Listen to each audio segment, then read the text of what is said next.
रतगुड़िया की तपोभूमि और शिक्षा जगत के अंदर देश की आजादी के बाद से लेकर शिक्षा जगत के अंदर लोग मरा चुका और पश्चिमी राजस्थान के अंदर एकमात्र जब सीनियर सेकेंडरी स्कूल हुआ करता था, आदरणीय सामान्य बुलाराम जी के चरणों में वंदन करते हुए इस जागरण समारोह के अंदर वीर तेजाजी गायन के समारोह के अंदर अपना वीर रूप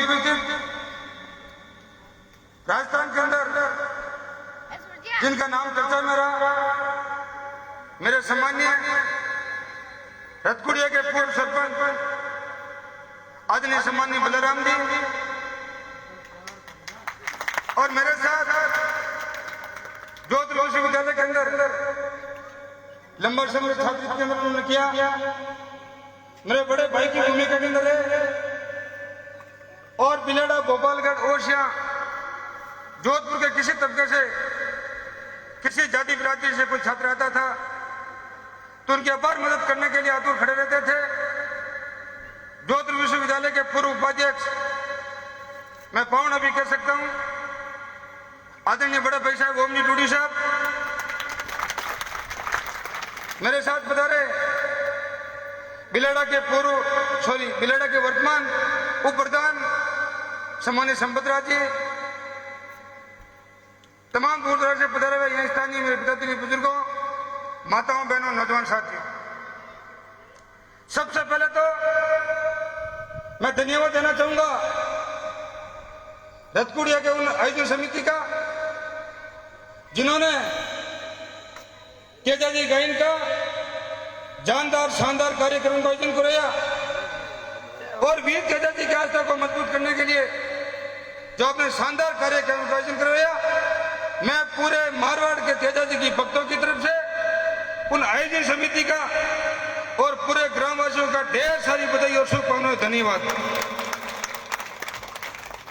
जैसा कि मंजीत जी भाई साहब ने बताया कि गांव की परंपरा है, निश्चित रूप से मैं परंपरा की पालना करूंगा, आदर सत्कार करूंगा, मैं कोई राजनीतिक बात नहीं करूंगा और समान समारोह की जो सम्मान की बात की थी, निश्चित रूप से गांव की परिपाटी राजू खोजा के लिए वो सर्वोपरि और सम्मानजनक है।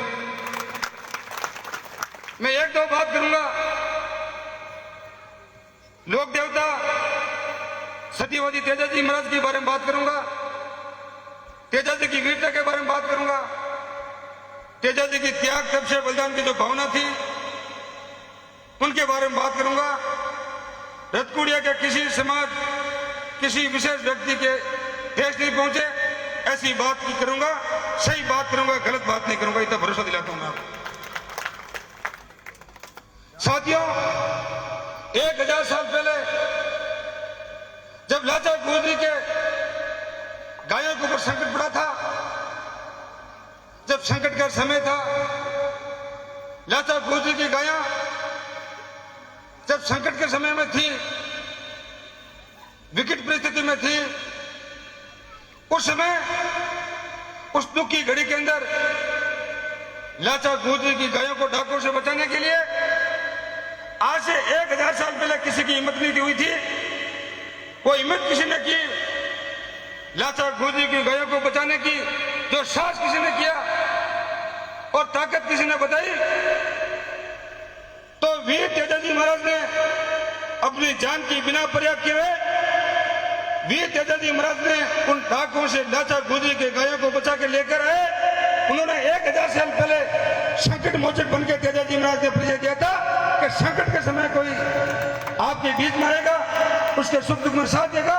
तो लोक देवता तेजाजी महाराज ने 1000 साल पहले लाचार गुजरी की गायों को बचा के लेकर आए थे। वो इतिहास गवाह है। तो तेजाजी महाराज ने 1000 साल पहले ये पर्चा दे दिया था कि दुख की घड़ी के अंदर कोई काम आ सकता है, संकट के समय कोई काम आ सकता है। तो तेजाजी महाराज काम आए थे 1000 साल पहले तो, और 1000 साल बाद मैं आपको इतिहास गवाह बताऊंगा। तेजाजी के वंशज, किसान कौम के बेटे तेजाजी तो 1000 साल पहले संकट में काम आए थे, लेकिन आज भी तेजाजी महाराज की आस्था को मजबूत करते हुए जाट का बेटा, छत्तीस कौम के किसान कौम का बेटा जब भी मां भारती के ऊपर मुल्क राजस्थान प्रदेश हो चाहे देश हिंदुस्तान हो, जब भी कोई संकट के बादल मंड रहे तो किसान कौम का बेटा और तेजा जी का वंश हमेशा सीना चौड़ा करके संकट के समय काम आए थे। वो बात आपके बीच में बताऊंगा। आप सबको पता है देश 1947 में आजाद हो गया था। देश की आजादी के बाद इस हिंदुस्तान के ऊपर, मां भारती के ऊपर कई बार संकट के बादल मंड रहे थे। इस रतकुड़िया खांगटा के अंदर ज्यादातर मेरा जवान भाई देश की आर्मी में है, देश की फौज में है।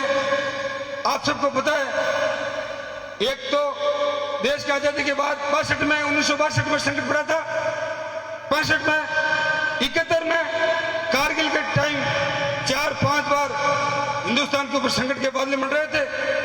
उन लड़ाइयों के अंदर चाहे पाकिस्तान से लड़ाई हुई, चाहे चाइना से लड़ाई हुई, कारगिल वाली लड़ाई हुई, तमाम हिंदुस्तान के सामने जब भी संकट के बादल मंड रहे थे, जो भी लड़ाई हुई थी, तो जाट कौम का, किसान कौम का बेटा तेजा जी का भगत बड़ी हिम्मत और ताकत के साथ देश की सीमाओं के ऊपर मजबूती के साथ चल चलाती गोलियों के सामने सीना चौड़ा करके किसी ने सामना किया, तो तेजा जी के वंश, तेजा जी के भगत मां भारती के ऊपर सीना चौड़ा करके उन दुश्मनों के गोले के सामना करके कारगिल के अंदर विजय हासिल की थी और मां भारती को संकट से बाहर निकाल कर कोई लाया था तो तेजा जी का भगत के लाया था।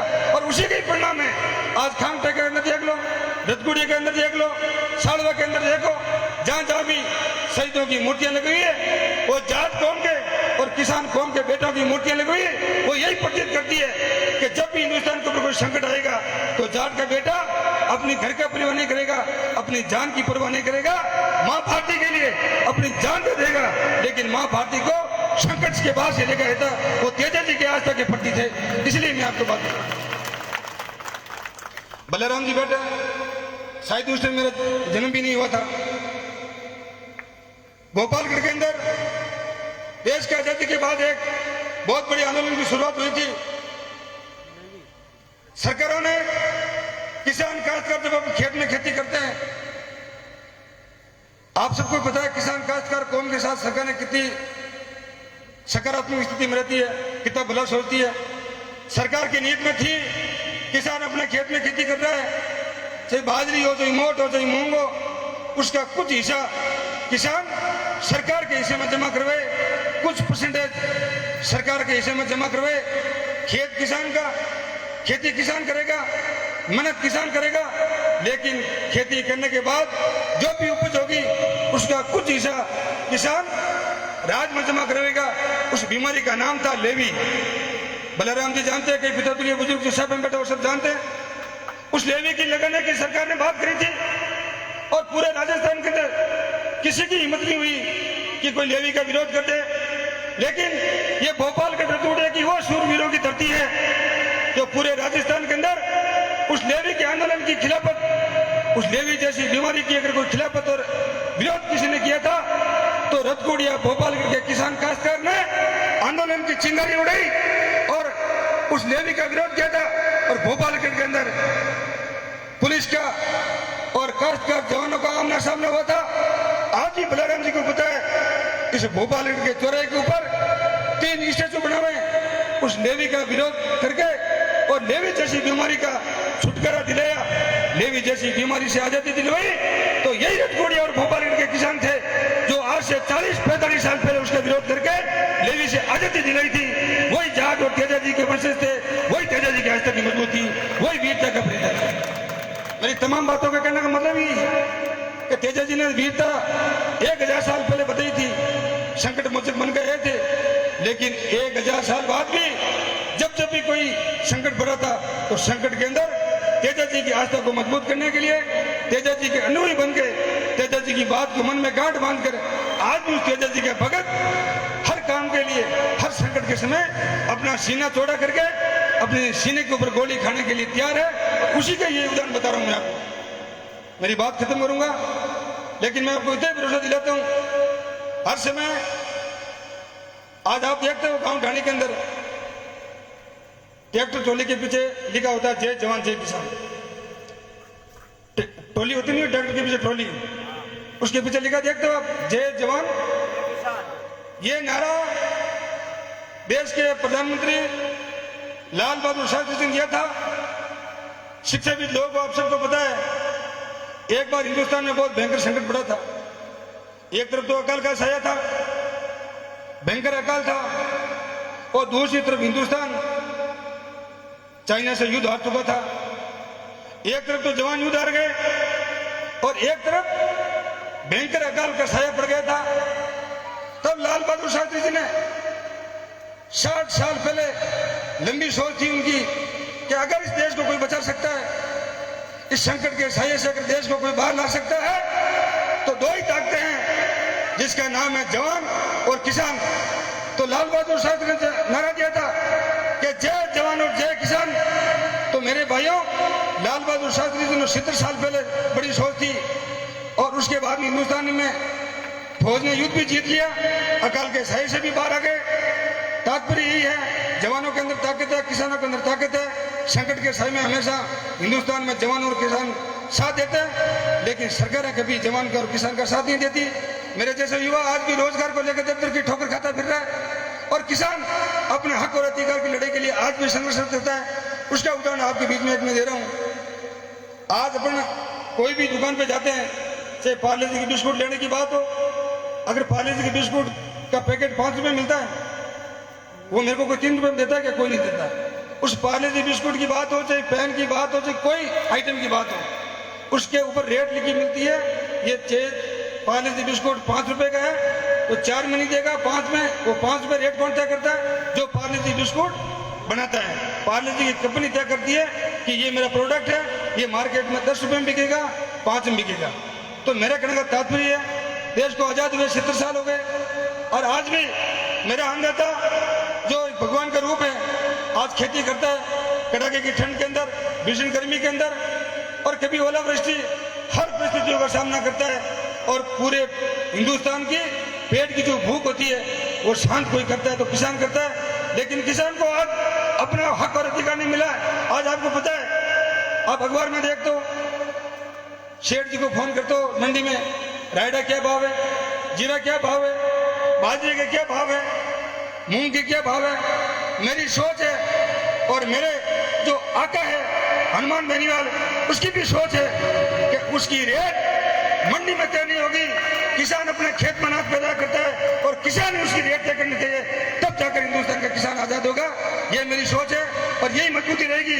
तो आने वाले जमाने के अंदर किसान वो रेट तय करेगा, क्योंकि किसान की भूमिका सरकार में बनेगी।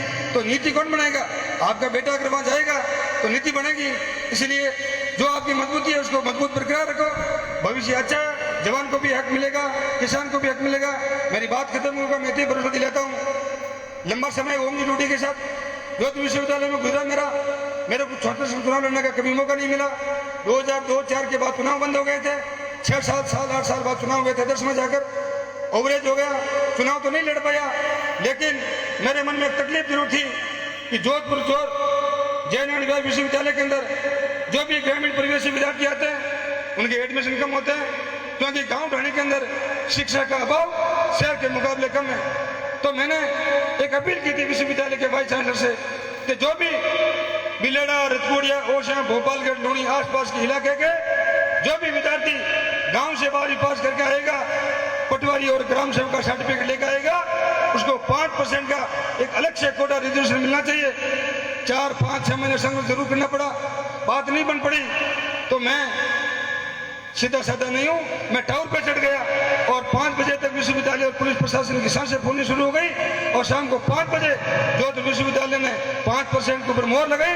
और आज रतपुड़िया का 36 कौम का बेटा अगर पटवारी का सर्टिफिकेट लेके जाता है तो उसको 5% का आरक्षण जोधपुर विश्वविद्यालय मिलता है। मैं भरोसा दिलाता हूँ आगे भी किसान, काश्तकार, कौम की जवान की कोई बात होगी, आपके हक और अधिकार के लिए राजू खोजा चाहे लाठी खानी पड़े, चाहे तन चलाती गोली आए पुलिस की, मैं आपके मान सम्मान के कभी साथ ठेस नहीं पहुंच दूंगा। जहाँ भी जाऊंगा आपका मान सम्मान ऊपर रखूंगा, आपके हक और अधिकार के लिए हमेशा लड़ता रहूंगा। जय हिंद, जय भारत।